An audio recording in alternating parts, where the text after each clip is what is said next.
Are you into scary stories? I've got a good one today. It was about 4 years ago, and it wasn't the first paranormal occurrence to happen, just the one that scared me the most. One night, my 2.5-year-old son woke my husband and I up when he crawled into our bed. I couldn't fall back asleep, so I decided to work on a project in my craft room. I was in there for about 45 minutes when the small monitor to the nanny cam started rapidly flickering on and off. Mind you, these were not motion sensor cams, only continuous feed. The cams are in the living room and in my son's room. I went over to the monitor and picked it up.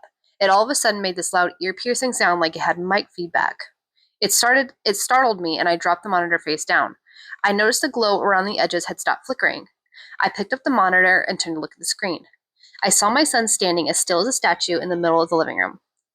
He was just staring at the wall. I started for the door with the monitor still in my hand.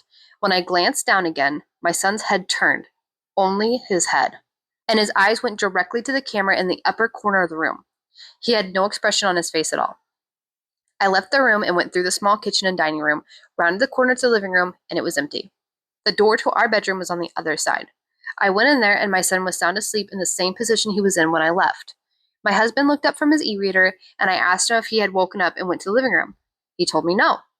I asked if my husband had gotten up to go to the bathroom or kitchen, thinking maybe he didn't see our son try to leave. But my husband swears he hasn't left the bed at all, and our son has been peacefully sleeping the whole time.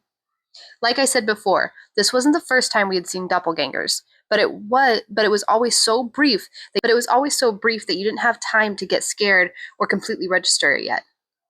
This was different. It wasn't just a glimpse.